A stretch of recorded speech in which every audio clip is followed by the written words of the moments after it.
This unlucky high schooler just became the latest target for truck coin, and when he finally wakes up, he's in a completely different world, a classic Isekai setup. What he doesn't know yet is that he's got an insane hidden perk, the eternal youth. The story then opens in a medieval-style fantasy world, where a teenager named Rio is lying on the floor of a tiny, run-down cottage. The place is empty except for a couple of old books and a knife sitting lonely on a table. Rio shrugs them off, steps outside to breathe in the mountain air, and takes a look around. All he sees are endless peaks rising up everywhere. Curious, he lifts his hand and quietly mutters, "Water come forth," and like magic, a small pool of water springs up in his palm. Flashback to just a few days earlier, Rio suddenly finds himself suspended in a bright, endless void. Confused, he's met by an angel who's quick to read his thoughts, assuring him this is not some afterlife checkpoint. The angel, who admits it's been ages since he's seen a guest, is both happy for the company and a bit bummed, since Rio died after the infamous truck Kuan accident. Rio, putting two and two together, realizes he's in line for reincarnation. He straight up asks the angel, who he decides to call Michael in his mind, what he's supposed to do in his next life. Michael tells him to just live however he likes. Rio always wanted a slow, boring life, so after getting Michael's blessing, he gets ready to be reborn in a new, magical world called Phi. But before he goes, Michael breaks down the basics. Only 1/5 of people here can actually use magic, but Rio is one of the lucky few especially gifted with water abilities. Since Rio wanted a boring life, Michael sets him up in the forest of Rondo, far from crowds, with a small cottage and 2 months' worth of food stacked in a cold storage house. Inside the cottage, there are 2 handy guidebooks, one about the local plants, the other on the monsters he might run into. And when it comes to learning magic, Rio remembers Michael's advice. All you need is imagination and practice. He's also safe from forest monsters for now, since Michael put up a barrier around the house. He then gives water magic another try, and with just a thought, he makes a perfect water ball appear in his hand. No chanting, just pure focus.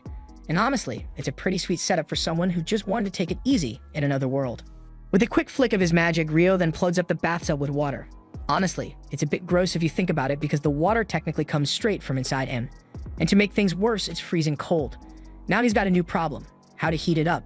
He tries the old school way, rubbing sticks together to spark a fire, but after multiple failed attempts, he just gives up and starts thinking if there's a magical shortcut. Remembering his chemistry classes from his past life, Rio decides to separate hydrogen and oxygen from the water, but instead of making fire, the whole thing freezes up and turns into solid ice. Staring at the ice, Rio has a light bulb moment. He uses the ice like a magnifying glass to focus sunlight, and with some luck, he manages to get fire going. Finally, he gets the water nice and hot and takes a long, relaxing bath. While soaking, his mind starts to clear, and he suddenly realizes he could have just used magic to heat the water in the first place by reversing the process he used to make ice. But he'll save that trick for next time, because for now, it's time to eat. During dinner, Rio thinks about his limited food stash. He knows he'll need to start hunting soon, but the idea of going to the forest freaks him out. He's pretty sure that little knife Michael left him won't do much against monsters, so now he's got to unlock some offensive magic. The following morning, Rio gets to work on his very first offensive spell, Water Ball. But the results are underwhelming. The attack does nothing to the tree he's aiming at. He tweaks the spell, making the ball thinner and sharper, almost like an arrow. After hours of trial and error, he finally manages to create a simple water jet, but even that can't scratch the tree. Not one to give up, Rio spends the following day experimenting with ice magic instead. He carefully forms an ice crystal, but quickly learns that levitating ice is a lot tougher than water. Still, he keeps at it for hours and eventually figures out how to summon multiple ice crystals at once. But the only problem is that he still can't get them to actually launch at his target. After days of trial and error, Rio finally gets the hang of forming ice crystals instantly, but still doesn't have the power to actually fire them as projectiles. Still, with his food running low, he makes do by using an ice crystal as a makeshift spearhead. He heads into the forest. By the riverbank, he spots some quartz and grins, knowing they'll be useful for making fire if he ever runs out of mana. While searching for medicinal herbs, Rio gets ambushed by a monster, a lesser boar that clearly sees him as easy prey. The beast charges straight at him, and for a second, Rio totally freezes, his feet glued to the ground. His Isekai adventure nearly ends before it even gets started. But at the very last second, the fear of dying all over again kicks in, and he leaps out of the way. This time he thinks fast, using magic to freeze the ground and send the boar sliding. In the chaos, he summons several sharp icicles right in the boar's path, and the beast ends up impaled and finished off. Desperate times really do bring out the best in him, because Rio manages to pull off some clutch water magic right when he needs it. Not a bad effort, but he's still got a long way to go. Back at home, Rio cracks open the monster compendium and immediately learns that lesser boars are basically the weakest monsters around. He spends extra time flipping through the pages, trying to get ahead of anything he might run into next. When he reaches the section on dragons, the only advice is to run if you ever spot one, not that it'll help, since he'd almost definitely die anyway. Still, he's told to at least try to escape. Turning the page, he lands on a Kuma, an even worse nightmare. For this monster, the book doesn't bother giving any survival tips. All it says is to pray you never cross paths with one. The more he reads, the less helpful the book seems, but he powers through. You'd think his last hunt would keep him inside for good, but there's only so much time a guy can spend indoors. The next day, he pulls himself together and heads out again, ready for whatever this world might throw at him. And the day starts with optimism because Rio discovers a tree loaded with fruit. The first bite is so good it almost makes up for all the stress from the day before, but his luck doesn't last. Out of nowhere, an assassin hawk swoops down and knocks him flat. It's immediately clear that this hawk is way stronger than he is, and there's no chance he can win in a straight fight. The hawk even uses invisible air magic, leaving Rio completely defenseless. Remembering advice from his monster book, he tries to run, but there's no way he's outrunning a damn hawk. Realizing he can't escape, he turns to face the hawk. Using his ice magic, he manages to trap the bird. Thinking he's finally won, he gets closer, only for the hawk to break out injured but alive, one eye now damaged. Once the hawk realizes Rio isn't as weak as he thought, it bolts. Rio collapses in relief, complaining that this slow life he wanted is anything but slow. Trying to get home after the fight, Rio realizes he's completely lost thanks to his mad dash from the hawk. As he stumbles through the forest, something freaks him out even more. A headless Dullahan with smoke pouring from its neck, calmly tending to its horse. But somehow, Rio eventually finds his way back home. As days pass, he keeps training and leveling up his skills. From fighting monsters to fishing, his water magic gets so strong he can slice through mountains with it. He keeps pushing himself to get tougher, and slowly he's starting to adjust to this new life. But every night he returns to the same spot where he found the Dullahan, challenging it over and over, not to win, but maybe just to grow stronger. There's no info about Dullahans in his monster compendium, so he wonders if it's not a monster at all, or if it's just not in the beginner's guide. After another failed duel, Rio admits the only reason he keeps coming back is because it feels like the Dullahan is actually helping him get stronger. One night, he watches as the Dullahan creates an ice sword, holding it out toward him as if offering a gift. Taking the hint, Rio accepts the sword, and with that, the Dullahan leaves him in peace. For the next several days, or maybe even weeks, Rio finally enjoys a stretch of calm, but the peace doesn't last long. One day, while training, he spots a familiar figure. The vengeful hawk is back. He instantly notices it's missing an eye, so there's no doubt it's the same bird he fought before. But now it's turned completely black, and it looks much bigger than last time, which means it's evolved. The hawk charges at him, faster and stronger than ever. Rio instantly calls up his 5-layer ice wall, but the hawk smashes through it like it's nothing, so he quickly summons a 10-layer ice wall, but the bird breaks that down too. Desperate, Rio attacks with multiple ice crystals, but the hawk uses some kind of magic negation to wipe them out and closes in on him. Then suddenly, Rio senses something in the air, so he leaps aside, and at this moment, Rio's stick gets reduced to ashes by a surprise lightning attack. So in the heat of the moment, he grabs the sword he got from the Dullahan and goes after the hawk. This time, the sword actually works. He lands a hit, forcing the hawk back, but it isn't done yet. The bird lunges at him again, and with a final thrust, Rio pierces it with the blade and the hawk collapses. Rio approaches the fallen bird, admitting that it's one of the most persistent creatures he's ever met.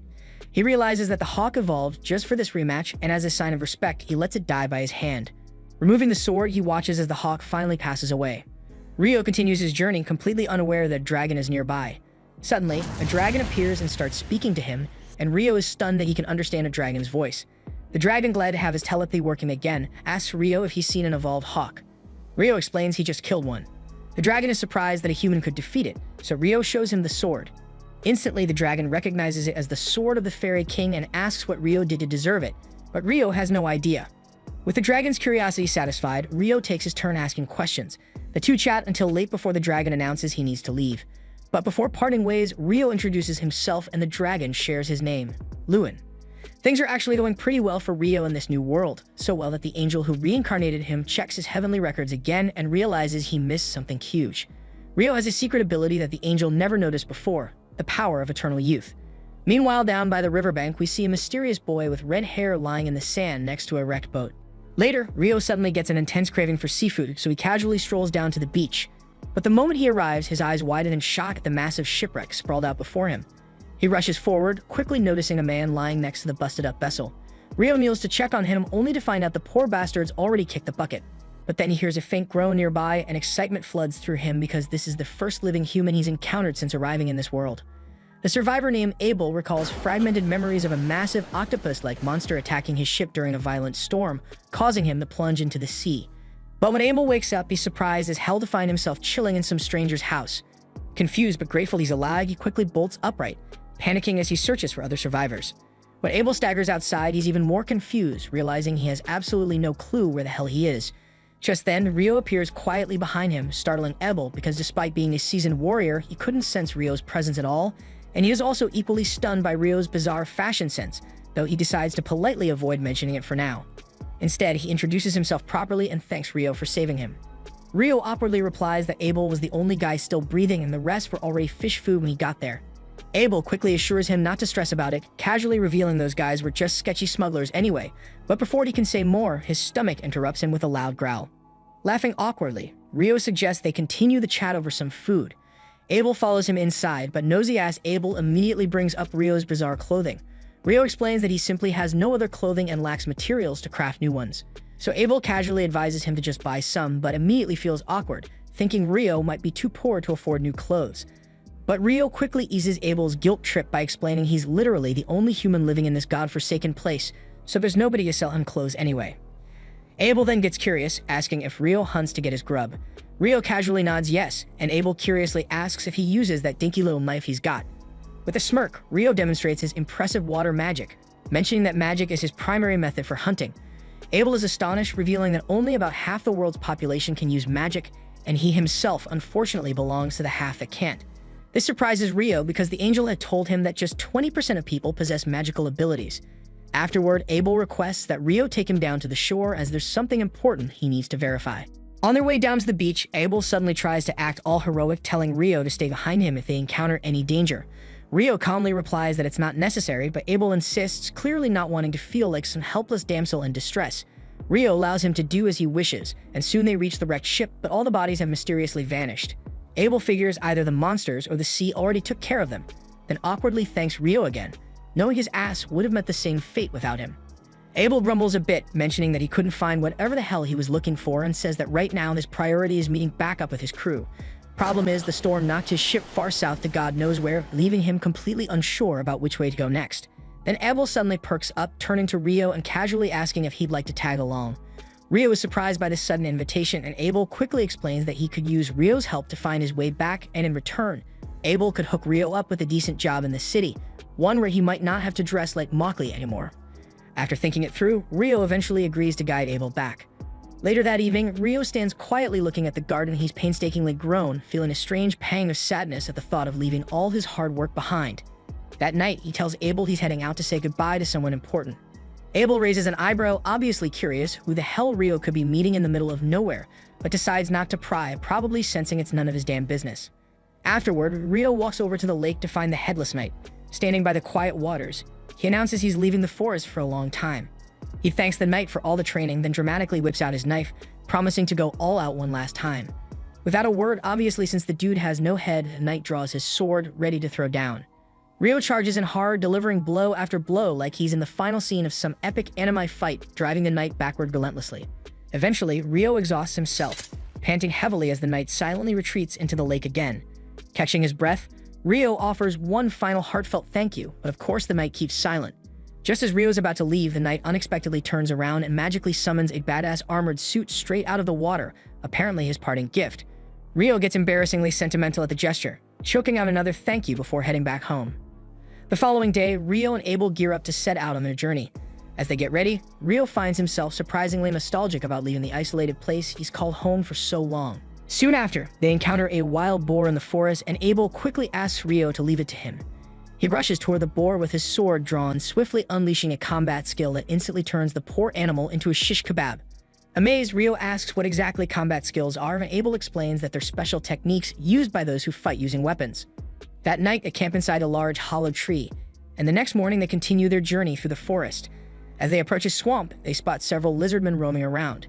Abel decides it's best to avoid them and suggests changing their route since lizardmen can be quite strong opponents. But even after they shift their path, Rio senses the creatures still pursuing them from behind. Abel immediately prepares to fight, but Rio warns him that there are too many enemies this time, insisting he'll use his magic as well. Abel doubts Rio can fight without his staff, but he's left stunned when Rio instantly blasts 4 lizardmen at once with icicle lances. After the battle ends, Abel questions Rio about the spell he just cast. Rio casually replies that it was just a regular icicle lance, but Abel insists his wind mage friends are limited to casting only 1 attack at a time, while Rio effortlessly summoned 4 icicles simultaneously. Rio shrugs it off, suggesting maybe it's just a limitation of wind magic because it's totally normal for water magic. Abel decides not to dwell on it too much, suggesting they continue their journey. But before moving forward, Rio creates 2 ice glasses and magically fills them with water. Abel notices Rio used a different incantation this time, but Rio quickly covers it up by saying that he must have misheard him earlier. As they keep traveling, Abel hands Rio a coin and Rio excitedly claims this is the first time he's ever seen actual money. Abel is speechless, as he always assumed Rio was poor but never imagined he was that poor. He then begins explaining to Rio about the 3 major nations within the central provinces: the Kingdom of Nightly, the Debui Empire, and the Handaliu Federation. Rio immediately starts roasting the Debui Empire just because he finds its name ridiculous. And while he continues joking about the Empire's absurd name, they reach a wide clearing. But just then, a rock near them moves on its own, startling both of them, so Abel quickly draws his sword and slices it neatly in half, and Rio swiftly conjures a water barrier to deflect the barrage of flying stones. Abel realizes with dread they've accidentally wandered into a nest of rock golems. Confused, Rio wonders aloud if golems aren't supposed to be more humanoid-shaped, but Abel decides they've got bigger problems to handle first. Charging forward, Abel punches a hole straight through the nearest golem, but to his surprise, the golem instantly regenerates, returning fire immediately.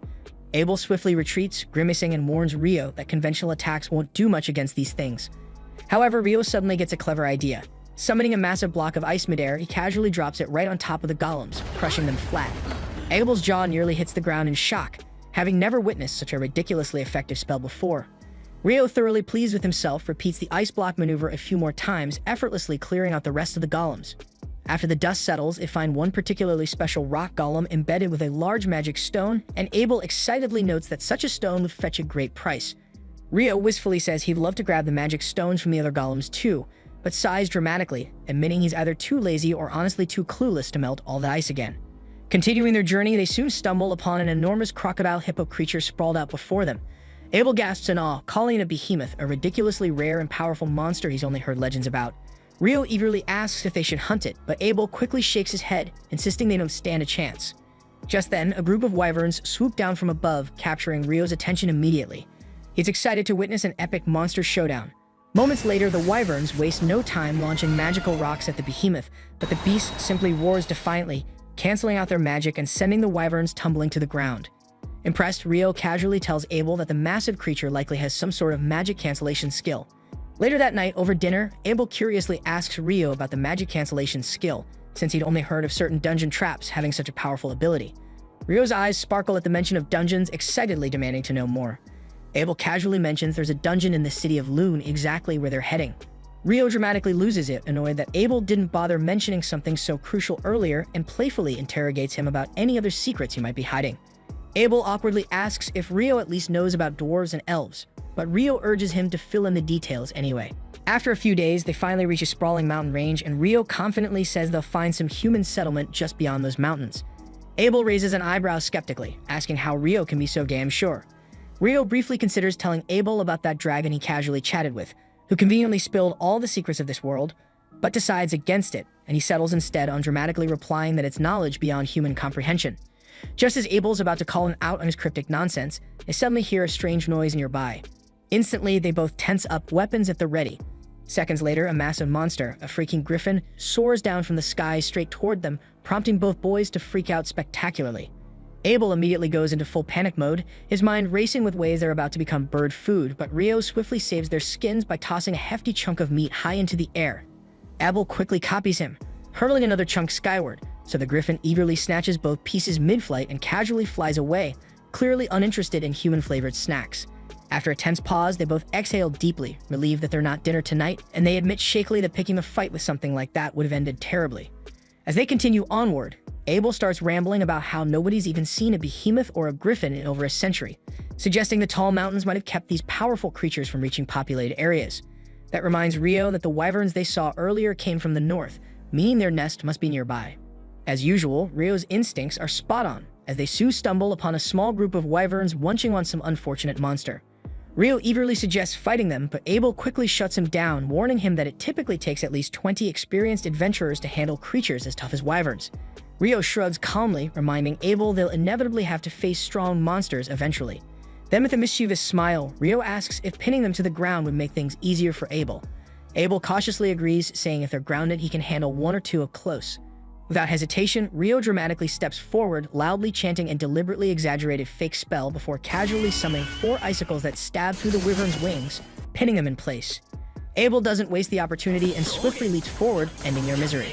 But before they can celebrate, two more wyverns swoop in aggressively.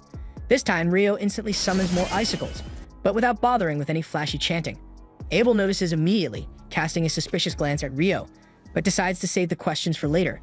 After dispatching the new threats, they gather the magic stones from the defeated wyverns and continue their journey northward. Soon enough, the two finally make it past the mountains, emerging onto the peaceful scenery of the Green Hills. Abel is impressed they not only fought wyverns, but gathered a ton of magic stones that will bring in a pretty good payday when they arrive in the Empire. This suddenly makes Rio curious, and he asks exactly which country they're heading towards, hoping it's literally anywhere but the Debui Empire. Abel reassures him, saying that the Debui Empire is actually farther north, and Rio lets out a relieved sigh. Seeing Rio react like that, Abel gets confused and asks if he's got some kind of personal beef with the Empire. Rio says he doesn't have anything against his people, but he finds the name Debui so painfully cringe that he'd rather just avoid it altogether. Abel gives him a weird look, finding this logic bizarre as hell. Just then, Rio notices a road far ahead, and Abel quickly realizes that since it runs east to west, the mountains they cross might not have been ordinary at all. But when Rio asks what's on his mind, Abel just waves him off, saying it's nothing and mentions that the road probably leads to a town. Rio immediately brightens up, thrilled at the thought of finally sleeping in an actual bed, and Abel tells him that he should also try out the local food there. By nightfall, they reach the town and settle down in for dinner. While they're eating, Abel suggests that Rio should register with the Adventurers Guild, explaining that a guild card doubles as an ID and lets him avoid taxes whenever he enters a new city. He reminds Rio that he had to pay a silver coin out of his own pocket to cover for him at the town entrance. Rio immediately starts teasing Abel, asking if he's really keeping tabs on every single coin he spends helping out a friend. Abel cringes slightly at Rio's cheap attempt to shame him, but he pushes through anyway, pointing out another benefit.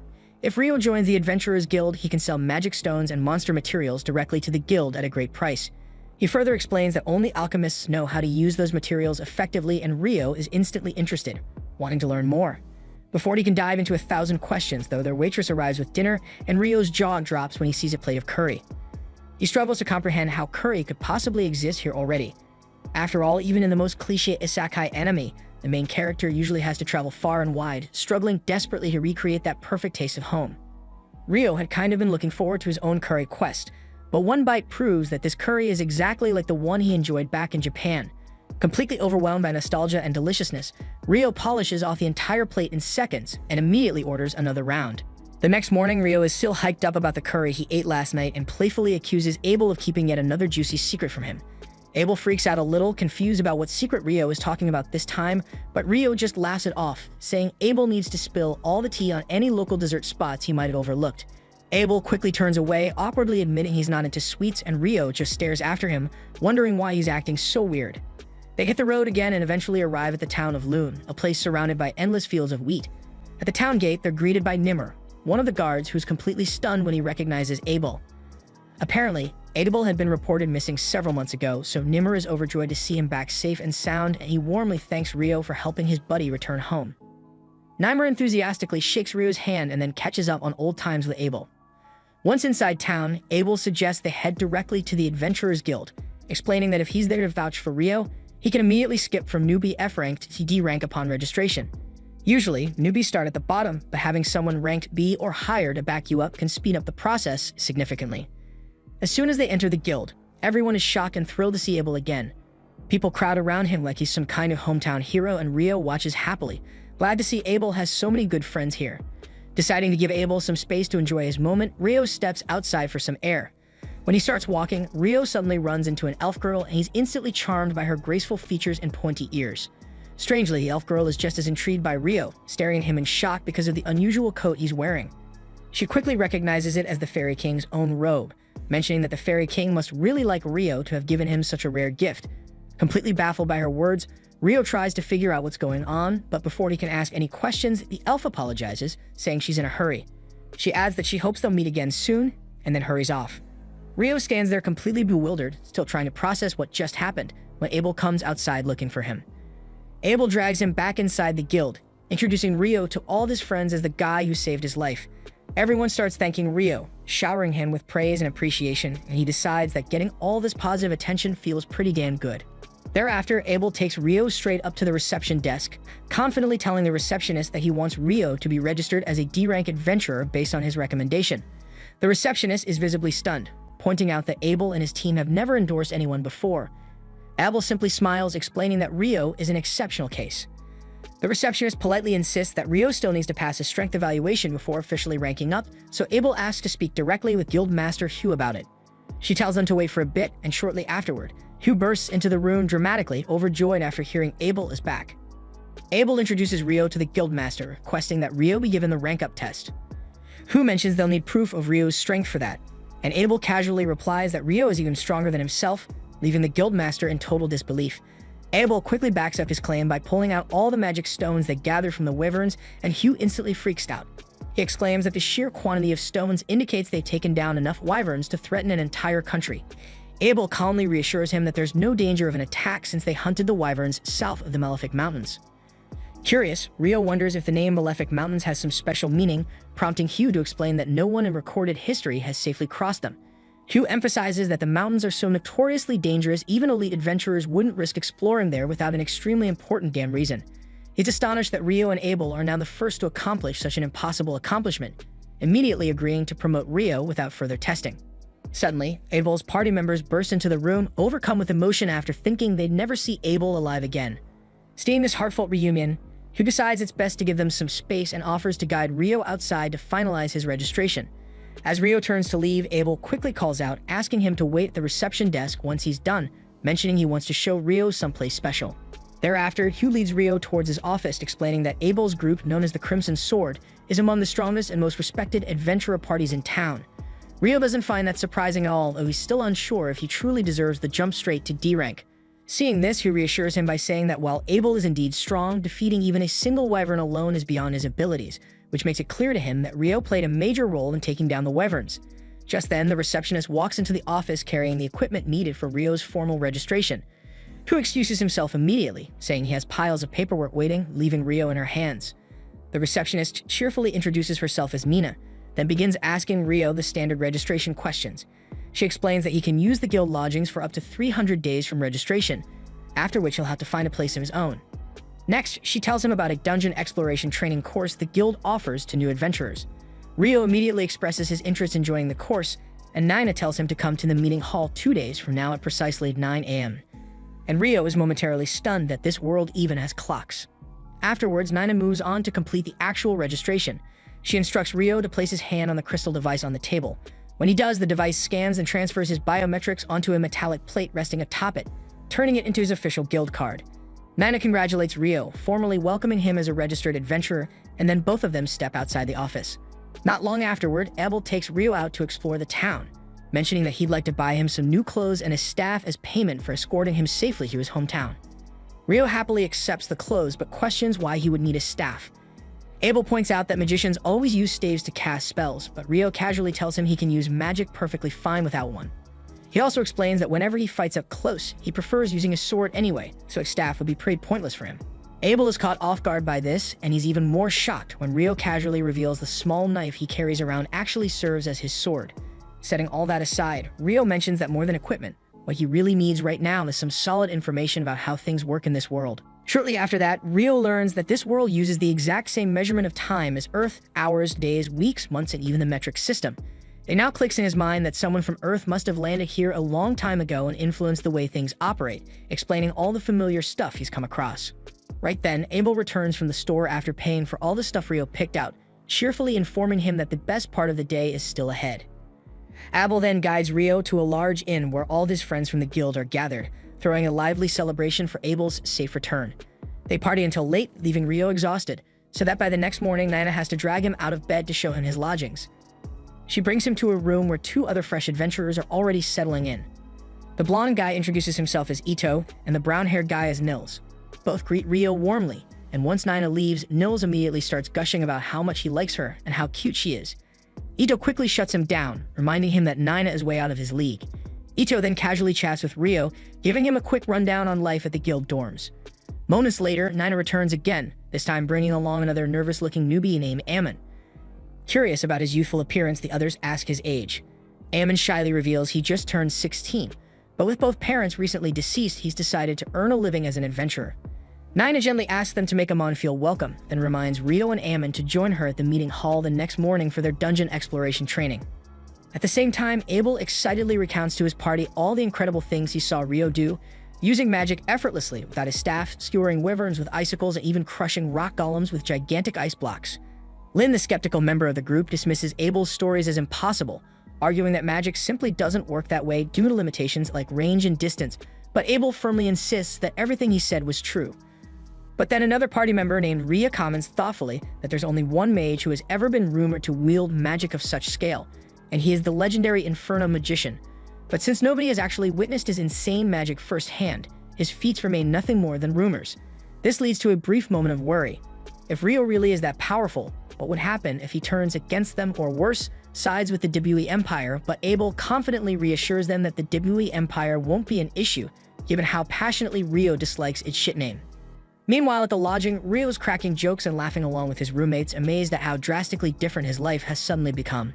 A few days later, Rio and Ammon finally wrap up their speedrun dungeon exploration class for rookies, and their instructor announces that they'll venture into the dungeon's first floor this afternoon. Ammon visibly freaks out about his first dungeon experience, but Rio casually tells him to calm the hell down, because if he stresses out now, he'll just end up exhausted before even stepping inside. The instructor then asks the group if anyone's got any burning questions, and Rio immediately asks whether it's possible to teleport directly to the floors they already cleared. The instructor is genuinely impressed by this question, since usually only veteran adventurers would even think to ask something like that. He explains that there are certain dungeons further south where adventurers can conveniently warp between checkpoints, but unfortunately, the Loon Dungeon doesn't have any cool tricks like that. Afterwards, the instructor escorts the newbies directly to the dungeon located right in the city's heart. He reveals that the city itself was literally built around the dungeon, adding that every several years the monster count inside spikes dramatically, sometimes even pushing them above ground. He explains how the massive walls around the dungeon protect ordinary folks from monster rampages, but then quickly reassures the nervous newbies there's currently zero risk of any major monster outbreak happening anytime soon. Not long after, they finally reach the beginner-friendly first floor of the dungeon, which fortunately doesn't house any particularly fierce creatures. The instructor tells everyone they're welcome to explore freely, but insists they stick close to the entrance. Rio pairs up with Ammon, and almost immediately, Rio senses something approaching. He tells Ammon to ready himself for a strike while he handles immobilizing their enemy, and Ammon anxiously pulls out his sword. Moments later, a monster ant shows up, and Rio instantly recognizes it from his monster textbook as a soldier ant. He instructs Ammon to aim right at its neck, while he pins it down using ice spears. Rio flawlessly locks the monster to the ground, letting Ammon cleanly slice its head off, earning himself his first kill. Ammon is totally hyped about this victory, and Rio quickly retrieves the ant's magic stone as proof of their first successful hunt together.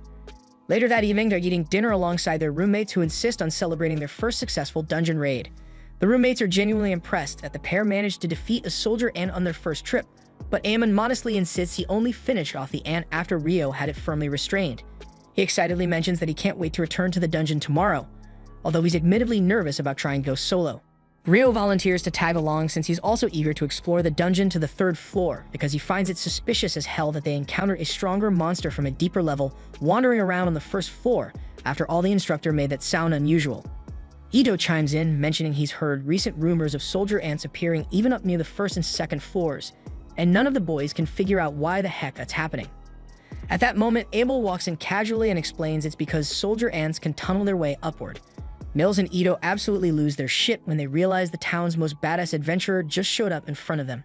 Rio, as always, casually greets his friend without giving a damn about his celebrity status, prompting Abel to jokingly ask the guys to keep an eye on Rio since he completely lacks common sense.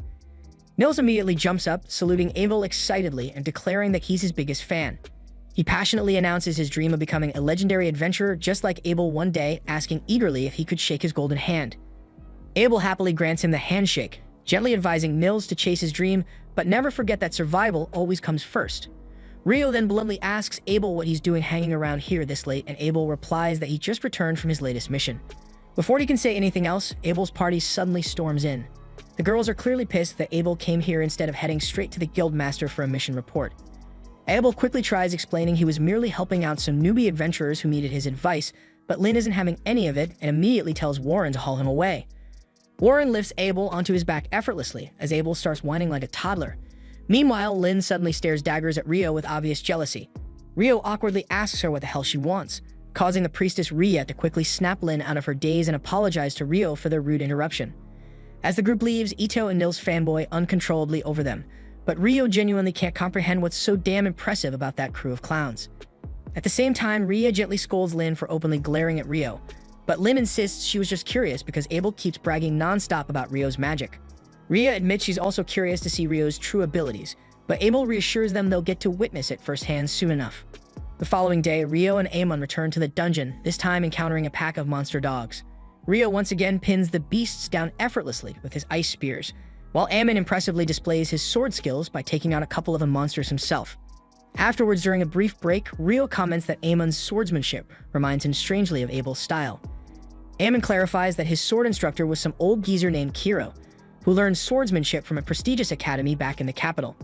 So Rio immediately assumes Abel must have trained under the same academy and sees genuine potential in Amon, believing he could grow into an incredibly powerful swordsman one day. Amon is impressed that Rio knows so much about swordsmanship despite being primarily a mage. Rio casually explains that he trained under a mentor for a bit but ultimately came up with his own fighting style. He then comments that Amon's current form seems pretty taxing physically, though it's also super reliable, and suggests he just needs to boost his endurance. Rio mentions that Abel always used to wake up at the crack of dawn to practice his sword forms during their travels, highlighting that even naturally gifted people have to bust their asses training. Amon feels pumped up hearing that and swears he'll put in extra effort to become stronger, which pleases Rio. The following morning, Rio drops by the library and is taken aback by how freaking massive it is. He asks the librarian to point him to the alchemy books, and she leads him to shelves filled with beginner manuals.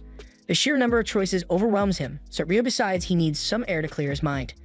But just as he does, everything goes pitch black as a full-on solar eclipse darkens the entire city, and he gawks in amazement at the sky. Barely a moment later, he realizes something weird as hell just happened.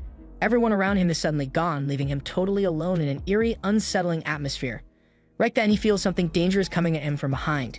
Instinctively, he spins around, summoning a thick ice barrier just in time to deflect an incredibly powerful blast of fire.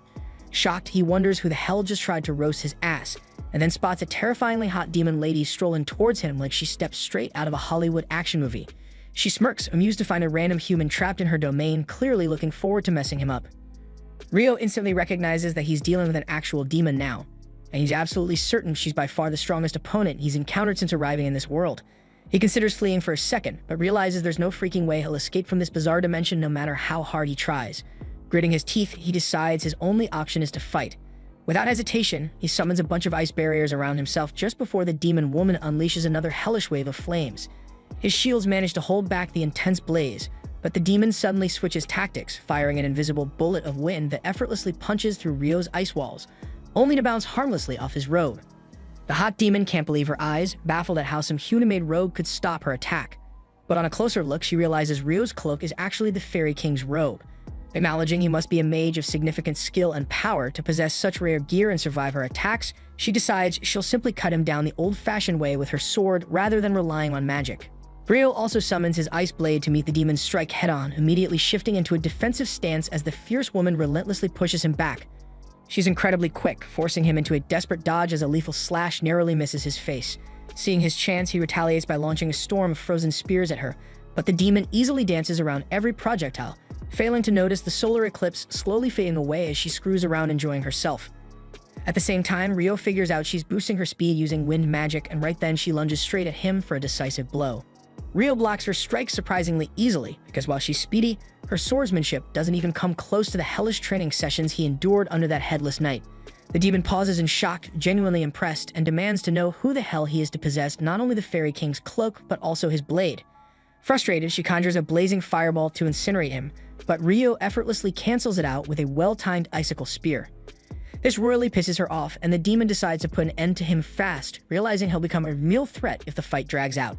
She unleashes an aggressive onslaught, but Rio remains composed, smoothly blocking her frenzied attacks. He spots an opening and counters fiercely, knocking the demon off balance. Immediately seizing the advantage, Rio unleashes a barrage of sharpened ice spikes, aiming to finish her off. The demoness quickly surrounds herself in scorching flames, melting away the ice spears before they reach her. But as Rio's relentless assault intensifies, she is forced to summon thick stone walls as extra protection. Rio, however, adapts on the fly, switching tactics to piercing high-pressure jets of water that slice effortlessly through the rocky barriers, slashing her several times.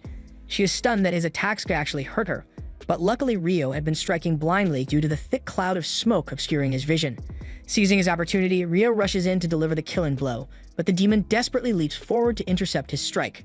As their blades violently clash midair, Rio is startled to see the demon's wounds rapidly closing up and healing right before his eyes. His momentary distraction gives her the opening she needs to land a devastating hit, slamming him hard into a nearby building. As she prepares to finish him off for good, she feels droplets of water hitting her skin. Confused, she glances upwards just as a scalding hot raindrop strikes her cheek, burning hotter than freaking boiling water. She screams out in agony and instantly encases herself in a protective stone cocoon, desperately waiting for the blistering rainfall to subside, while Rio carefully touches down, readying his next move. Without warning, the demoness erupts into an inferno, violently blowing apart everything around her. She slowly stalks towards Rio with murderous intent, but right at that moment, the eclipse begins fading away, and as sunlight brushes against her blade, it shatters into nothingness. She stops abruptly, clicking her tongue in annoyance and remarking bitterly that they'll have to finish this fight another day. Rio mocks, telling her to hurry up and piss off already. Surprisingly unfazed by his attitude, the demon introduces herself as Leonor and casually asks for his name.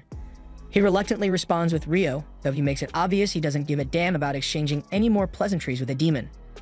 Leonor is intrigued by the fact Rio clearly knows what she is, making her regret screwing around earlier instead of killing him outright.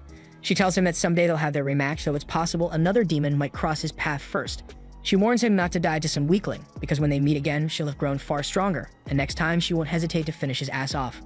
Rio feels a chill down his spine at that thought, but just then, the eclipse completely disappears and in an instant reality returns to normal, leaving no sign of their chaotic battle. Feeling shaken, Rio decides it's best to just buy his books quickly and get some rest. He heads straight to the bank, cashing in on the hefty stack of coins he earned from selling all those wyvern magic stones. Afterwards, he swings by the dorm hoping to check in with his roommates, but when he realizes they're not around, he's just about to leave when he spots them being cornered and harassed by a group of Dutchbag adventurers. Nils and Ito are cursing the leader, a big jerk named Dan, for cowardly ambushing them while they're still injured. But Dan sneers back that monsters won't give them any pity either when they eventually die in the dungeon. Out of nowhere, Dan's cronies suddenly drop unconscious as Rio quietly takes them out from behind, calmly telling Dan he's absolutely right, but maybe he should take his own advice sometimes. He casually taunts Dan, asking if he's planning to run now that his buddies have taken a dirt nap. Enraged, Dan blindly charges Rio, only for him to effortlessly sidestep and smash his sword handle directly into Dan's gut, forcing the bully to puke out what's left of his breakfast. Rio quickly shifts his attention to healing his injured friends, scolding them lightly about needing to toughen up so no weak-ass punks can catch them off guard again. Still, he decides that right now they all deserve a good break. Together, they hit up the public baths where Ito, the resident priest, heals the nasty wound left by Leonor's wind bullet. As everyone sits soaking in the water, curiosity gets the best of them, and they start bombarding Rio with questions about who the hell could possibly hurt someone as strong as him. Rio considers mentioning the demon briefly, but quickly decides against it because for now relaxation is the priority and everything else can wait. Thanks for watching. Subscribe to not miss the next part. The next day, Ammon, Nils, and Ito start diving into the dungeon as a group. While Nils and Ammon battle goblins head-on, Ito stays safely at the back, assisting and patching them up whenever they get hurt. As Nils collects magic stones from the slain goblins, Ito heals Ammon, chatting nervously about how unexpectedly dangerous these goblins turned out to be. Nils quickly suggests they should retreat for now, since pushing any further would be suicide. Ito wholeheartedly agrees, especially since encountering goblin archers on only the 4th floor is seriously bad news. But Ammon stubbornly argues he still wants to hunt a few more monsters and earn extra cash, but Nils sternly reminds him about Abel's advice to never risk their lives over petty gains. Eventually, Ammon caves and they return safely to the surface. Turns out that decisions saved their necks because just a few floors below them, another adventurer group was busy getting wiped out by a terrifyingly strong monster. Back on the surface, Rio reflects on how Leonor's magic skills were absolutely ridiculous, though he at least matched her in casting speed. He resolves to double down on his strengths and shore up his weaknesses, remembering how yesterday he struggled to keep pace with Leonor's insane movement speed. Though he briefly envies her wind magic, he quickly shakes off jealousy, determined to figure out his own unique solution instead. He decides to test whether using water jets to propel himself would work above ground. After all, it worked pretty well underwater. First, he creates a slippery ice platform in front of himself, then fires off hundreds of small water jets from his back to push himself forward. Unfortunately, all this effort results in him moving about as fast as an elderly grandma crossing the street. Frustrated with the embarrassingly slow result, Rio sighs, labeling it a work in progress, basically the story of his life. Later, Rio heads to the library, hoping to learn more about demons and alchemy. Coincidentally, at the same time, Lynn is also studying there, and she's desperately combing through records to see if there's any mention of a spell capable of creating an ice wall sturdy enough to crush golems, but finds absolutely nothing. Lynn smugly concludes that Rio must be some kind of scam artist tricking Abel, reassuring herself that only the greatest wizard on the continent could pull off magic that powerful. Satisfied with her theory, she puts the book back on the shelf, just as she spots the elf girl Sarah. The two exchange casual greetings and briefly chat before Sarah remembers she's supposed to meet up with someone, so she has to leave. Meanwhile, Ammon and the crew return to the guild, and Nils immediately starts stuttering like an absolute simp when he sees Mina. Ito quickly bonks him on the head, snapping him out of it, and calmly informs Nina they've discovered goblin archers roaming around on the 5th floor, a completely unheard of situation. So they returned immediately to report this alarming news. Nina carefully examines the magic stones as proof, instantly confirming their authenticity, and urgently thanks the group before rushing off to alert the guild master. Guild Master Hugh is not happy at all when he learns about goblins appearing on the 5th floor because those little bastards should only show up deeper than the 10th.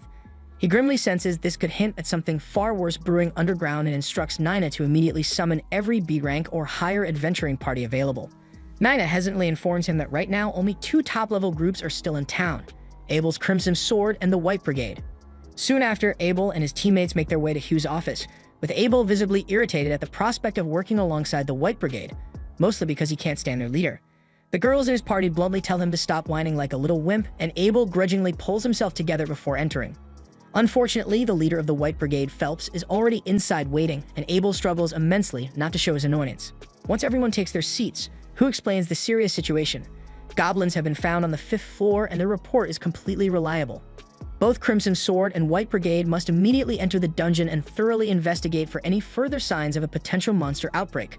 Hugh mentions grimly that the last outbreak was 10 years ago, and although it's too soon, he can't rule out the possibility of another one happening now. He offers each team an advance payment of 100 gold coins, with an additional 200 coins promised after successfully completing the mission. Abel then asks for clarification on whether they're only supposed to investigate. Hugh confirms that investigation is their sole mission, prompting Phelps to question what they're expected to do if they discover an outbreak has already begun. Hugh firmly replies that if an outbreak is indeed underway, they should retreat immediately and report back. The guild will then lock down the dungeon walls and coordinate with the knights to eliminate the threat. He also notes he's already alerted both the local lord and the knights' headquarters to ensure maximum preparedness. Finally, Hugh asks both parties if they accept the mission, and without hesitation they agree. The following morning, Rio is already up and fully prepared to head out to the Northern Library by the time his roommates start waking up. He explains he's planning to dive deeper into alchemy, mentioning he's heard the Northern Library carries books on more advanced topics. Ito confirms he's heard correctly, adding that adventurers ranked D and above have full access to that library. Ammon excitedly chimes in, mentioning rumors he's heard about forbidden books hidden inside the Northern Library as well. Rio's eyes light up immediately, but Ito quickly bursts his bubble by clarifying that only adventurers ranked B or higher are allowed to even touch those books. The boys then wish him luck on his quest for knowledge as they prepare themselves for another dungeon dive. Rio soon reaches the Northern Library and instantly vibes with the calm, scholarly atmosphere. He eagerly begins browsing around for the books he needs, though he realizes asking anyone directly about books on demons would probably cause a scene. However, just as he's climbing the stairs to the 1st floor, he spots the elf girl Sarah standing there, and he's instantly smitten. Meanwhile, Guild Master Hugh and the 2 high-ranked adventurer parties arrive at the dungeon gates. Right as they're about to open the massive doors, Abel suddenly stops Hugh, sensing something horribly wrong. Trusting his gut instinct, he orders Lynn to quickly use her wind magic to scan the 1st floor for threats. Lynn's face immediately pales because she discovers hundreds of monsters lying in ambush right behind the gate. Panic spreads instantly among the group, confirming beyond any doubt that the great monster outbreak has already begun. Hugh urgently commands everyone to fall back and alert both the knights and the guild. Back at the guild, Nils and the others notice the sudden closure notice posted on the dungeon doors, assuming it must be because of the goblin archers they reported. But just then, a frantic messenger bursts into the guild, loudly announcing that a massive monster outbreak has begun. Every available adventurer must immediately rush to man the walls surrounding the dungeon and fend off the monsters. Meanwhile, Rio and Sarah have been awkwardly staring at each other throughout this entire chaos, until Sarah finally breaks the silence by saying softly that it seems they meet again. They introduce themselves formally, and Sarah gently asks Rio if he's searching for anything specific. Rio almost blurts out he's researching demons, but quickly catches himself, nervously claiming he's interested in alchemy, specifically creating golems. Sarah is clearly impressed by his ambitious goal, remarking how difficult crafting golems actually is, though she informs him regretfully that the library doesn't have books exclusively on that topic. Yet with a friendly smile, Sarah asked him to follow her anyway, because she knew this library like the back of her hand and could guide him toward books that would be helpful. They start chatting casually about books and adventures as they walk, and Sarah reveals that she's actually the sole member of a B-rank adventuring party called Wind. Rio mentions hearing from a friend that there was only one elf living in the city, and Sarah smiles softly, explaining that elves typically don't mingle with humans, but she's always been a bit of a weirdo. Meanwhile, at the dungeon gates, all the adventurers in the city have gathered along the walls, preparing themselves for battle. Suddenly, the monsters smash through the heavy gate, and Guild Master Hugh immediately shouts orders, commanding everyone to unleash arrows and magic on the charging goblin horde. A fierce battle erupts, and soon the knights arrive to reinforce the adventurers, quickly stabilizing the situation. But Hugh can't shake a nagging worry because there seem to be far more monsters than during the last outbreak 10 years ago. Elsewhere on the battlefield, Abel's party is running dangerously low on arrows. Just then, Nils rushes up, carrying a large barrel full of arrows, urgently delivering a message from Hugh. Abel's group must face the dungeon's boss monster once the goblin mobs have been dealt with. Soon enough, the majority of goblins lie defeated, and Hugh quickly gives Abel and Phelps the signal to lead their parties into the final battle. They leap down from the walls, Lynn swiftly using wind magic to soften their landing. Charging forward, they effortlessly dispatch the remaining goblins and position themselves at the dungeon entrance, waiting anxiously for the boss. Moments later, a goblin general emerges from the shadows, and everyone thinks it's finally nearing the end. But their confidence quickly shatters as two more goblin generals step out right behind him. Abel instantly realizes they're actually dealing with a goblin king. He urgently explains they must take down the generals immediately, otherwise they'll get significantly stronger once the king arrives. Abel swiftly assigns targets. He and Phelps will handle one general each, while Lynn and Rhea team up against the third. The intense fight against the goblin generals begins. Abel manages to sever his enemy's arms, but just as he's about to finish him off, he spots the massive figure of the goblin king emerging at the dungeon entrance. Instinctively, Abel yells desperately for everyone to get down. An instant later, a terrifyingly powerful wind slash erupts from the dungeon, instantly cutting down all three goblin generals in a single blow. Everyone stares in shock and dread at the goblin king's ruthless display of power, but Abel and Phelps know they're the only ones capable of taking this monster down. They immediately team up to launch a joint assault against the goblin king, but their weapons fail miserably against his thick armor. Thinking fast, Abel dashes directly towards the goblin king, activating his ghost-like skill to phase through the king's devastating attack. Closing in rapidly, he uses his combat technique to pierce through the king's chest armor, striking his heart, but the hit isn't enough to finish him off completely. As the goblin king prepares to counterattack, Abel quickly signals Lynn to finish it, phasing out of the way just as Lynn unleashes her wind spears. The magical attack passes harmlessly through Abel's ghostly form and crashes into the goblin king, finally killing him. The adventurers breathe a collective sigh of relief, believing they finally won, but none of them realizes this nightmare is far from over, as something even more sinister lurks deeper within the freaking dungeon. Afterward, everyone returns to the guild to mark the win, and when Rio finally shows up, he has no clue why the place is buzzing. But while the rest of the guild gets to party, the guild master is swamped with paperwork up to his elbows, since he still has to file reports on the great monster's outbreak and process payouts for the adventurers who helped handle it. And on top of that, researchers from the royal capital are bound to roll in sooner or later to collect data on the great monster's outbreak, so he's going to have to handle them too. Down at the party, Abel has just wrapped up explaining what went down with the monster's outbreak while he was in the library when his friends arrive. Lynn has been wanting to ask Rio face-to-face for a while, so she tells him she wants to know whether he can actually raise thick ice walls from a distance. Rio says yes, and to be precise, he can cast up to roughly 40 meters out. But it took a long time to get the feel for it, so it's not as easy as it looks. Even so, Lynn has never heard of anyone working magic at that kind of range, so she asks if it is an original spell, and if it is, what incantation he uses to pull it off. Rio says he would be happy to show her later, but as for the words, he basically makes them up on the spot, so she can use whatever she likes. Right then, Nils notes that most of the food is already gone, so if Rio does not hurry, he will end up with nothing to eat. He excuses himself to grab a plate, but Lynn is still puzzled by what he meant about just going with the flow on incantations. Abel tells her that Rio only bothers with incantations because he thinks they sound awesome, but he can cast without saying anything at all, and that sounds even wilder to her than the ice walls. Early the next day, Nils, Ito, and Ammon meet at the guild to look for work, but they are disappointed to find the job board completely empty. Right then, Rio happens to pass by and he asks what the three of them are doing since they would usually be out working by now. Unluckily, after the monster's outbreak yesterday, the dungeon was shut for inspections, so they will not be able to go there for a bit. They were hoping to pick up a resource-gathering job to tide them over, but with all the items dropped during the monster's outbreak, there is not much demand for gathering right now. Regardless of their problems, they ask Rio what he's up to right now, and he explains that he is actually in the middle of searching for magic copper ore because he needs it to start practicing alchemy in earnest. Ito remembers hearing that magic copper ore is extremely expensive around here, and Rio says that is correct, adding that the last shop he visited quoted him 50 gold pieces for a single copper piece, a painful price for one unit.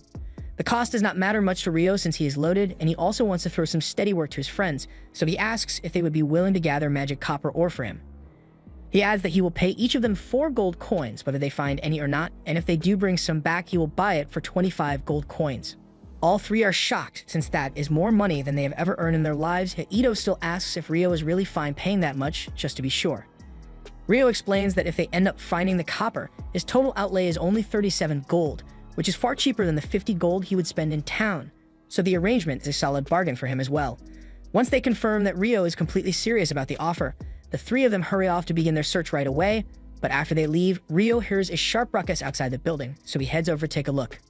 In the side alley, he finds Dan arguing with a squad of knights who are basically trying to snatch a girl in broad daylight in front of everyone. The girl clearly does not want to go, so when they start driving her away, Don steps in and shoves the nearest knight to break his grip and pull her free. She is free for the moment, but the bigger problem is that the knights still outnumber Dan 4-1 and they have swords, so there is no realistic way he can beat them. The group's leader moves to teach Dan a lesson for daring to defy a knight, but the instant he steps forward, he stumbles, loses his balance, and goes down hard on the street. Everyone nearby is baffled because there is plainly nothing near the knight's boots or on the ground to trip over. The knight refuses to swallow the humiliation of tripping over himself, so he points a finger and accuses Dan of pulling some trick on him. Anyway, as he tries to stand back up with a frustrated grunt, he trips again and hits the ground a second time. Moments later, Phelps arrives, and the sight of these so-called knights turns his stomach. At first, the knights try to throw their weight around since on paper they outrank adventurers inside the city, but their bluster bounces off Phelps because, while he is an adventurer, he is also a noble. His full name is Phelps Heimline, and the moment they hear he belongs to the Heimline house, they realize they have stepped in it. His father, Alexis Heimline, once commanded the Royal Knights, which means the Heimline name carries real pull over the order, and Phelps could likely have them dismissed on the spot if he felt like it. And had he been there while they tried to kidnap the girl, he probably would not have hesitated to end them. But right now, what he knows is they were about to swarm Dan, so he calls them a disgrace to knighthood and tells them to clear out before he changes his mind about letting them walk away. After the knights leave, Phelps looks up at Rio, having caught what he pulled a moment earlier. He had already heard from Abel that Rio's magic was extraordinary, yet seeing it for himself still amazes him, since he has never watched anyone cast from that far away with that kind of precision. Of course, he has no plan to tell anyone that Rio is the one who made those Royal Knights slip, since that would be a headache for Rio. But he truly appreciates the help because he feels personally responsible for letting such awful men become Royal Knights. That night, Rio is having lunch at the tavern when Abel happens to show up. It is rare to see him out without the rest of his group, so Rio instantly assumes Abel is headed to the red light district after this. Abel freaks out and tells Rio to stop talking before people overhear him, and with Rio's sharp deduction, he figures that if Abel does not want folks thinking he would visit the pleasure district, he must already have someone in mind. At first he guesses Lynn, but Abel says he is wrong because Lynn already has a crush on Warren. With that settled, Rio concludes the person must be Ria, and Abel gets even more flustered trying to deny it, but that only seals Rio's speculation. Leaving Abel's crush to the side, Rio asks what he's actually doing out alone tonight, so Abel admits he is headed toward the pleasure quarter, just not for the expected reasons. And since Rio is here, Abel admits he could seriously use his aid. One of the dungeon investigators dispatched to the Loo dungeon is an old buddy of Abel, and the Crown assigned Royal Knights to guard him while he is in town. Problem is, those guards are the same scumbags Rio spotted earlier, and there have been repeated reports of them committing egregious crimes by hiding behind their shiny armor. Abel heard they were in the pleasure district tonight, and they are bound to cause problems sooner or later, so Abel wants to stop them before anyone gets harmed. On the way, Rio notices two adventurers talking, but he has met every single adventurer in town by now, and he doesn't recognize either of them. Abel says it isn't unusual for adventurers to come to Loon to explore the dungeon, but the dungeon is closed right now, so it does look suspicious, especially since the pair are dressed head to toe in black and slip away the instant they realize Rio and Abel are watching. A few turns later, Rio and Abel deliberately cut down a dark alley, and within moments the shady adventurers spring an ambush. But Rio already saw it coming, so he drops ice onto their heads and knocks every one of them out cold. Honestly, that was far easier than he expected it to be, but they still don't know what those men were planning, so they are going to have to hand them over to the guards for interrogation. Elsewhere in the pleasure district, Phelps is walking alone when those knights creep up behind him. Their leader is still burning with humiliation over Phelps getting in his way earlier, so he and the others plan to annihilate him. But just as they are about to draw their swords, they all realize they cannot move at all. We then see that the entire scene is a trap laid by Phelps, because now that he knows how rotten this group of knights truly is, he would be a failure of a noble if he let them continue as they are. So he had Shenna tag them with paralytic needles, and with them stuck in place, she calls on her fire magic, reducing their bodies to a freaking ash, leaving only their footprints. By first light, a delegation of researchers from the royal capital reaches the town, and right as the guild master had foreseen, they promptly make trouble for everyone by commandeering the entire day's rations for their inquiry. Besides that, Clive is already insisting that Hugh unseal the dungeon and assign some adventurers as escorts while they conduct the survey. Hugh tells Clive he is out of line since no one knows the dungeon's current condition and it could be genuinely hazardous, but Clive counters that he has been granted absolute authority over the investigation. So Hugh is bound to do as he says. The advisor Harold apologizes to Hugh for Clive's conduct and vows to replace the provisions taken from the town, which Hugh appreciates, yet Clive will not drop his push to reopen the dungeon and go in. In the end, Hugh relents and says he is willing to open the dungeon for Clive, but he states plainly that if anything goes wrong, neither he nor the city of Loon will bear responsibility. Every consequence will land on Clive's shoulders. Clive starts to waver now that he understands he will be the one facing the fallout if something happens, but he cannot retreat after arguing this hard. He accepts Hugh's terms, although they still have to find adventurers to accompany the research team. After a short while, Rio is heading toward the cafeteria when a girl dashes out and asks if he can show her the way to the Adventurers Guild.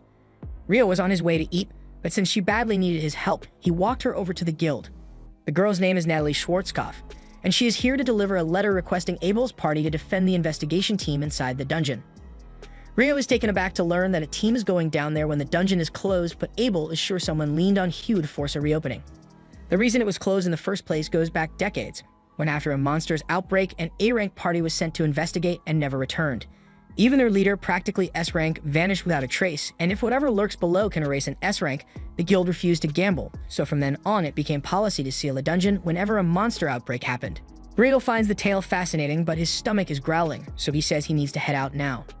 After Rio leaves, Lynn asks whether Natalie truly belongs to the Schwarzkopf line, famous for their peerless water magic. Natalie says yes, so Lynn asks if she has ever encountered magic that lets a mage raise an ice wall from afar. Natalie replies that she is not even sure a technique like that exists, so Abel explains that, unbelievable as it sounds, Rio can erect an ice wall at a range of about 40 meters, and on that note, he warns everyone present never to pick a fight with Rio under any circumstances. And if they ever end up against him, they should surrender on the spot because there is no chance they could defeat him even if they all came at him together. He adds for Natalie that if she needs assistance and cannot find any of them, Rio is the one she should go to. 3 days pass and Rio's friends finally return from the job, having secured 2 pieces of magic copper ore. So Rio hands over a total of 90 gold coins, and they are deeply grateful, since with that much money, they can take a break from work for a while. Meanwhile, in the depths of the dungeon, the investigation team has already reached the 7th floor, but oddly, they have not encountered a single monster yet, so they press onward. Eventually, they come upon a black square set into the wall, and none of them can identify it, having never seen anything like it before. But Clive is thrilled because there's a prime anomaly to study, so he orders the instruments set up at once so they can transmit readings to the surface. And once that is done, the analysis crew, Natalie included, will start combing through the data to pin down the anomaly. But the moment Clive's researchers push the monodensity gauge through the gate, every person there is teleported away instantly, and the surface team loses connection with the entire unit. By the time they grasp the situation, they are standing in the heart of a wide grassy plain, and luckily, none of them appears hurt. Yet they have no sense of where they are at all, and Clive and his research team are nowhere to be seen around them. In another area of the fields, Clive set his team to collecting readings on the environment immediately and as thoroughly as possible, since if his hypothesis holds, the gate has transported all of them to a different site. That implies a serious chance of attack from this moment onward, so everyone must stay alert against unknown threats. Even so, Clive is quietly pleased, believing this will significantly sharpen his understanding of the theory he has long studied, namely that the monsters from the tidal bore came from the 38th floor. As the person who uncovered the teleportation gate, he is confident that a promotion to head of the department awaits him in due course once they return to the surface. That expectation holds only if they survive, since the creatures at this depth do not look inclined to be friendly in the slightest. Up on the surface, Natalie and the rest of the research team are still carefully analyzing what happened to the adventurers when the locator abruptly powers up again. It sends a pulse for only an instant, not long enough to exchange messages or attempt a response.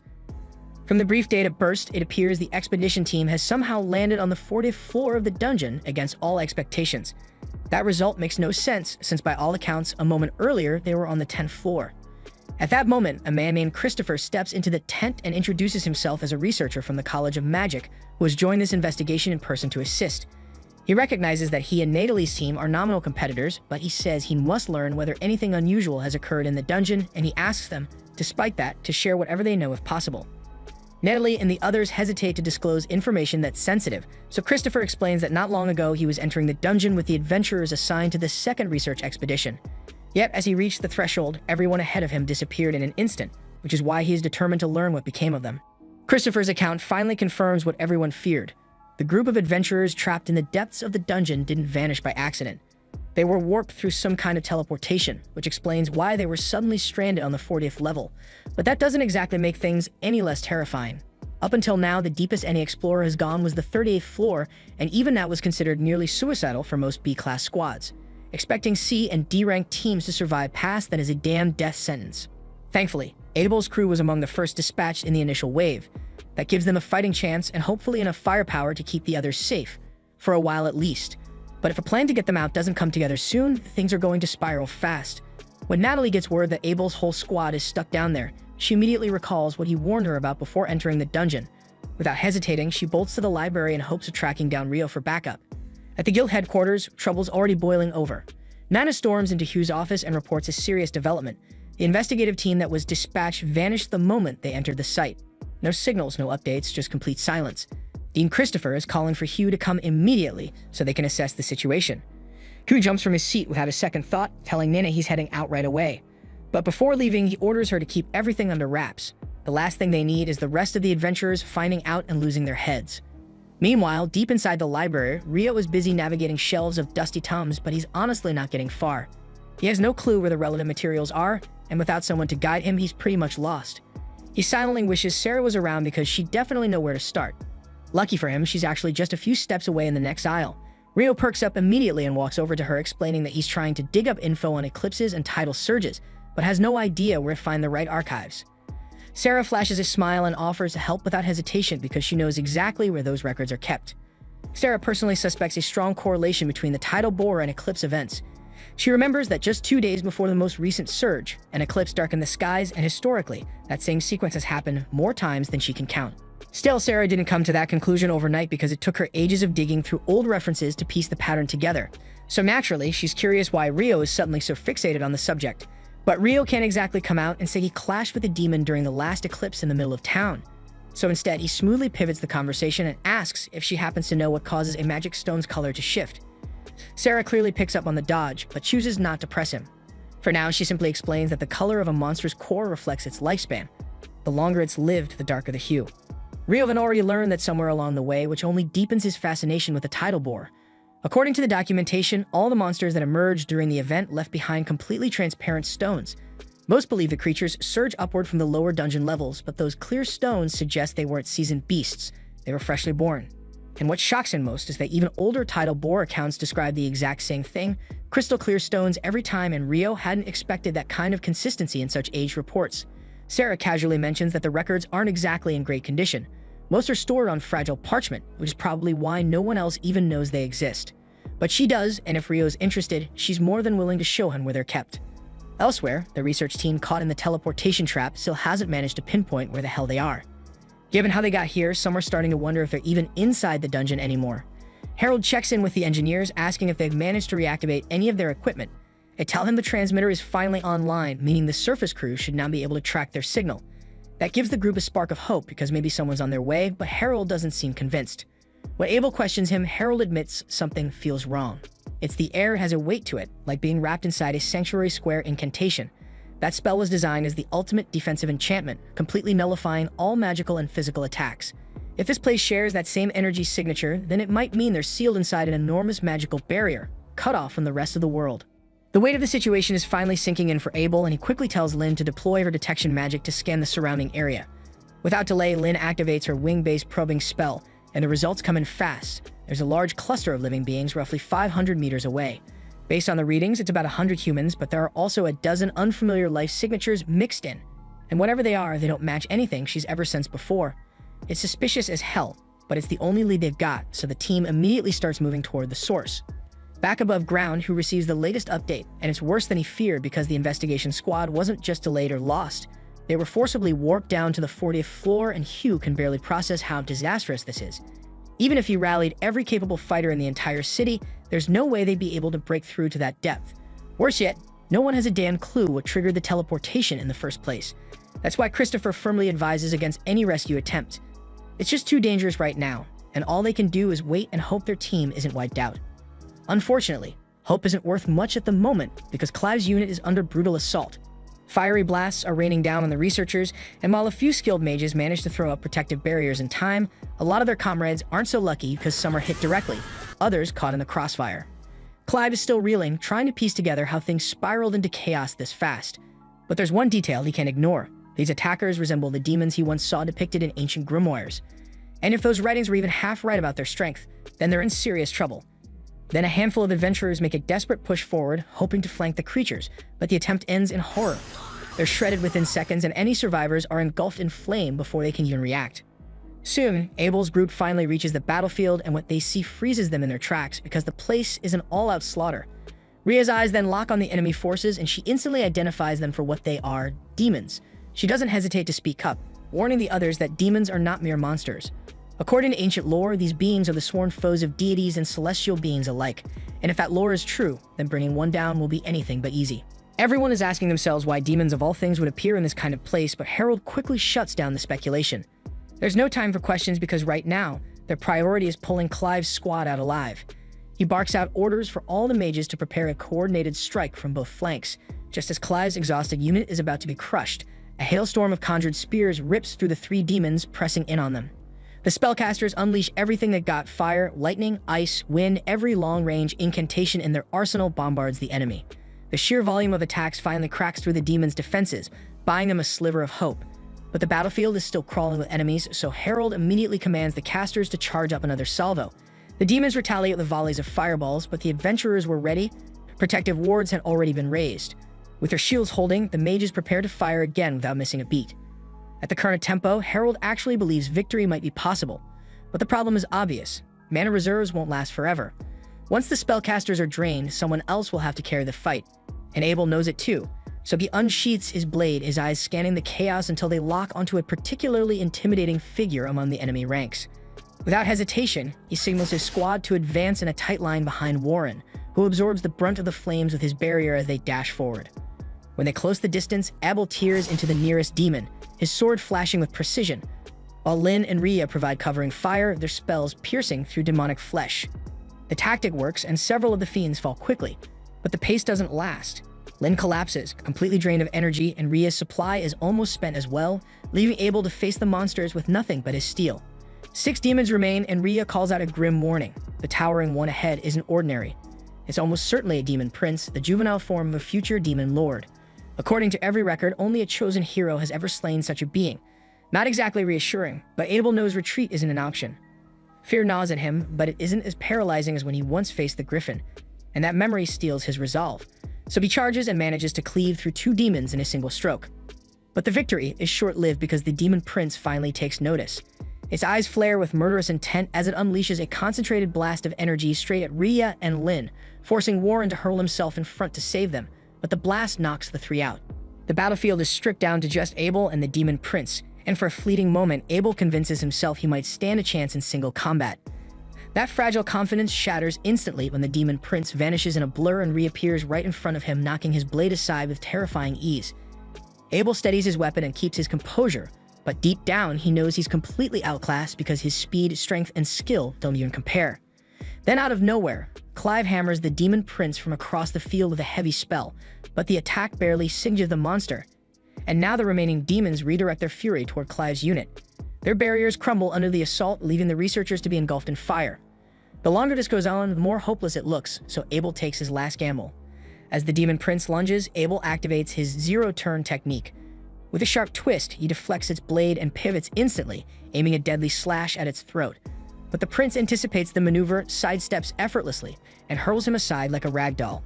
Abel struggles to rise, his body nearly giving out. The demon prince approaches calmly, sword raised high, ready to end him with one swing. At that exact instant, Abel hears the distinct sound of a single droplet of water, and then Rio smashes through the ceiling above, and Abel can hardly believe his eyes. For a moment, he thinks he must be hallucinating because of all people, Rio showing up here feels impossible. Rio then tells him that a lot of people are worried about him and the others, so they should head back as soon as possible, and he'll handle the monsters here for now. Abel immediately tries to warn him, insisting that this isn't just any monster, it's a demon prince, but Rio doesn't seem fazed at all. In fact, he chuckles thinking Abel must be exaggerating. After all, he's already fought a true demon before, and this thing doesn't feel nearly as terrifying. If it really is a child version of a demon lord, then its weakness explains everything. As he strides forward, the demons that remain attempt to incinerate him with a barrage of fire. But Rio answers with a wave of icy lances that cut through their flames, and before they even register what's happening, he uses a water jet cutter from behind them to decapitate them all. The demon prince freezes as it watches the decapitated remains of its subordinates crash at its feet. Rage boils in its eyes, and it knows now that Rio won't be anything like the easy prey before. Tightening its grip, the prince raises its weapon and prepares to fight for real. And Rio smirks with anticipation, draws his sword as well, eager to test just how strong this so-called heir of a demon lord really is. Earlier, Natalie had been sprinting all over town in a desperate search for Rio. And when she finally tracked him down, she breathlessly informed him that Abel and his team were trapped deep inside the dungeon. And the moment Rio heard that, he wasted no time and encased Natalie in an ice-crafted cart and launched straight toward the dungeon's entrance at full speed. During the ride, Natalie managed to bring Rio up to speed with all the details of the situation, and by the time they arrived, he had a solid understanding of just how bad things were. He thanked her for reaching out, though one question lingered in his mind. How did she know to look for him in the first place? So Natalie explained that back when they first met, Abel had told her that if anything ever went wrong and he wasn't around to help, she should go find Rio immediately. According to Abel, Rio was the most dependable person he knew. That definitely sounded like something Abel would say, and it warmed Rio's heart to hear how much trust his friend had in him. Still, there wasn't time for sentiment, and he turned and sprinted toward the dungeon gate without hesitation. The adventurers stationed at the entrance tried to block his path, but Rio had no patience for delays, so he summoned thick walls of ice to trap them behind and made his way inside without slowing down. And as soon as he was inside, he remembered that Natalie had told him the signal came from the 40th floor, but there was no way he could take the long route, not when every second counted. So he cut straight through the floors using high-pressure water blades, which is how he ended up reaching the bottom in record time. Right away, the demon prince lunged in for a strike, but its speed was laughable, nowhere near enough to land a hit on Rio. With complete ease, Rio sidestepped the attack and decapitated the creature in one clean sweep. Abel and the rest of his team were stunned because they couldn't believe Rio had taken down such a powerful enemy so effortlessly. But the fight wasn't over yet, and to everyone's disbelief, the demon prince picked its severed head up from the ground and reattached it like nothing happened. Rio acknowledged that this regeneration ability could be a minor annoyance, but realistically, the demon prince had no chance of doing any real damage to him. Just to make it crystal clear, Rio conjured over 200 razor-sharp water jets surrounding the creature from every angle. And before it even had time to comprehend how badly things were about to go, it was already too late because Rio vaporized the demon prince's body into fine dust, and this time there was nothing left to regenerate. With the battle officially concluded, Abel turns to Rio and expresses his deep gratitude for the rescue. But Rio casually brushes it off, saying words are cheap. And if Abel truly wants to thank him, then he can pick up the tab for dinner tonight. Just then, Harold steps forward and introduces himself as a representative from the Bureau of Royal Magicians. He expresses sincere appreciation for Rio's intervention, saying that without him, they absolutely would have perished down here. But Rio insists there's no need for thanks because he never turns his back on people in danger. And if anything, he regrets not arriving sooner. Maybe then, the number of casualties could have been minimized. Harold agrees, saying the entire incident is still a tragic loss. He explains that once the mages regain enough energy, they'll begin recovering the fallen so their remains can be properly honored and laid to rest. In the meantime, Abel has a request, and he asks Rio to help him harvest magic stones from the slain devils, because he plans to use the funds to support the families of those who didn't make it. Rio is happy to assist, but there's something that's been bothering him since he got here. When he dropped down from the 39th floor, he felt like he passed through some kind of magical field. But the moment he took out the demon prince, that sensation vanished completely. And that's not all, because during his descent, he used a detection spell and picked up something unusual coming from the staircase. They plan to check it out before leaving, but for now, their priority is gathering as many devil stones as they can. Even with all his experience, Harold admits this is the first time he's ever actually seen one. There aren't any trustworthy documents describing them either. Since devils tend to appear seemingly out of thin air, some scholars believe they might possess the ability to manipulate space and time, but that theory has yet to be confirmed. Elsewhere in the world, a different scene unfolds. The hero's party has just triggered an ancient altar designed to summon the demon lord. A few seconds later, a swirling portal materializes before them, and out steps Leonor.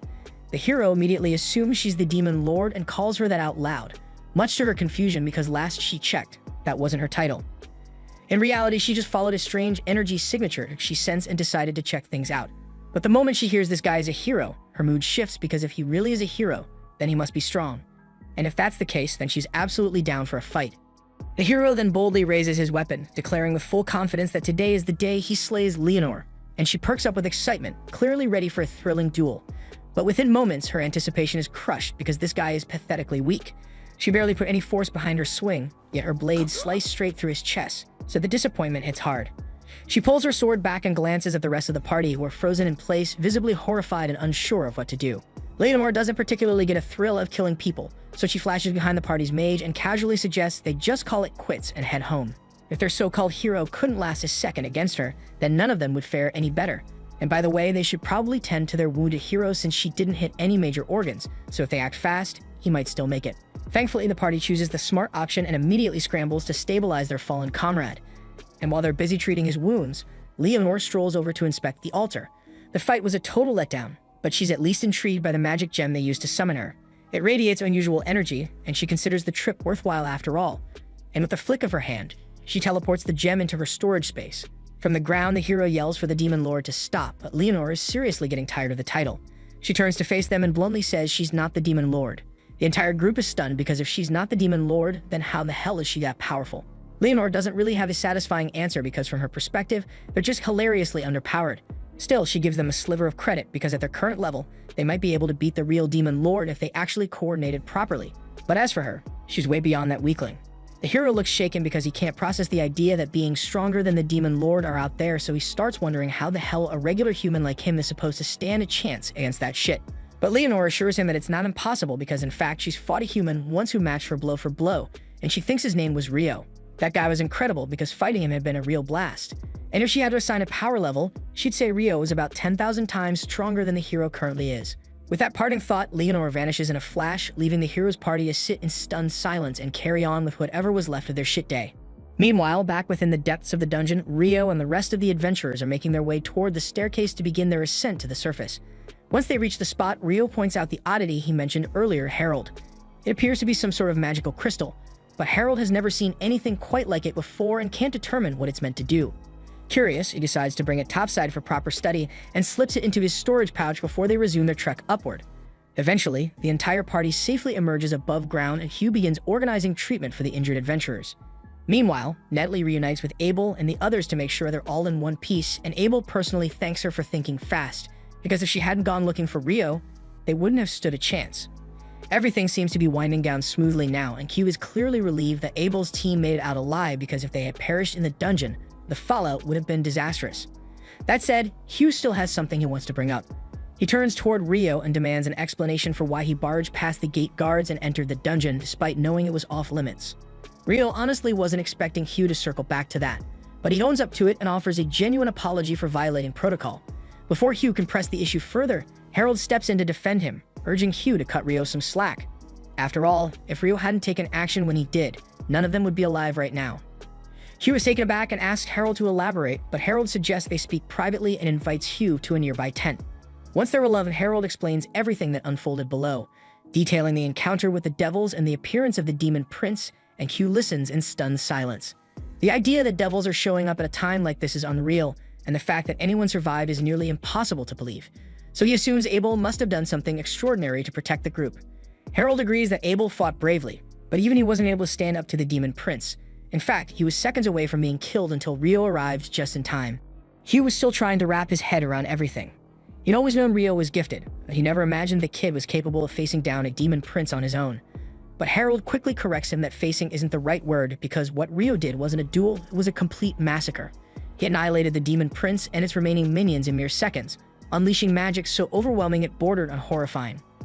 And after seeing that firsthand, Harold tells Hugh that their number one priority from this point forward should be making absolutely sure Rio remains an ally of this nation. Because if someone like him were to turn against them, the consequences would be catastrophic. With that in mind, Harold asks for Hugh's cooperation in redacting all traces of Rio's power from the official report, because the last thing they need is for some clueless noble to learn about Rio and start demanding the impossible from him. The next morning, Rio is wandering through town when a mouth-watering aroma catches his attention. He follows the scent to a cozy eatery known for its legendary curry, and to his surprise, he finds Sarah already seated inside. She's equally shocked to see Rio, but admits she can't blame him because the food here really is worth the hype. They both place their orders, and since they finally have some time to talk, Sarah asks Rio where he's been staying. Rio replies that he's currently living in the guild dorms. That catches her off guard because those rooms are usually reserved for newbies. Rio explains that he technically is still a rookie, even though he was promoted to D rank right after joining the adventurer registry. Sarah raises an eyebrow because instant rank promotions are incredibly rare, but judging by his aura and confidence, it checks out. Once they finish eating, the two step outside. Rio turns to her and asks why he never sees her around the guild if she's a registered adventurer. Sarah explains that it's a bit complicated. She's been working under a long-standing contract in the royal capital, so she rarely has to check in with the guild at all. She currently serves as a sword instructor for Margrave Loon's Knight Battalion. And since they're already on the topic, she asks Rio if he has any plans coming up because she'd really love to spar with him sometime for fun. A short while later, Rio and Sarah stand across from one another in the training arena, moments away from beginning their duel. Before they start, Rio curiously asks how she even knew he used a sword, especially considering he's a mage. Sarah explains that it was obvious to her from his posture and the way he moved. Besides, it's not all that rare for a spellcaster to mix in physical combat techniques. As the match kicks off, Sarah lunges at Rio with a burst of blinding speed. He barely manages to react in time and parries her strike. That alone surprises Sarah because almost no one has ever dodged her initial blow on the first attempt. Rio is equally caught off guard. He wasn't expecting her to be that fast. But as Sarah admits, she was just warming up, but now she's ready to go all in. Rio does everything he can to keep up as Sarah begins launching rapid, relentless attacks, but her speed and precision are overwhelming. And despite his best efforts, she eventually overpowers him. When the match ends, Sarah throws her arms around Rio in pure excitement, gushing about how impressed she is. She hadn't realized just how skilled he was, and very few people are able to withstand her onslaught that long, especially considering she was enhancing her movements with wind magic, while Rio didn't use any spells at all. She'd love to keep sparring, but she has a sword lesson scheduled soon with the Margrave's son, so she has to take off. After saying his goodbyes, Rio begins walking home. On his way, he bumps into Hugh, who happens to be heading to the guild as well. Hugh invites Rio to join him, saying there's something important they need to talk about, specifically the dungeon incident where Rio broke through security and entered unauthorized. Hugh quickly reassures him there's no need to stress because Harold already explained how crucial Rio's intervention was in saving the investigation team. Hugh is genuinely thankful for that, but that said, the rules are still the rules and some kind of disciplinary action is required, so instead of a formal punishment, he assigns Rio a task. Rio is a little puzzled because it sounds more like a favor than a punishment, but Hugh just tells him not to think too hard about it because the assignment is a simple escort mission. Rio will be accompanying someone on a round trip to the city of Whitnash. This was the end of episode 8. Subscribe to not miss the next episode.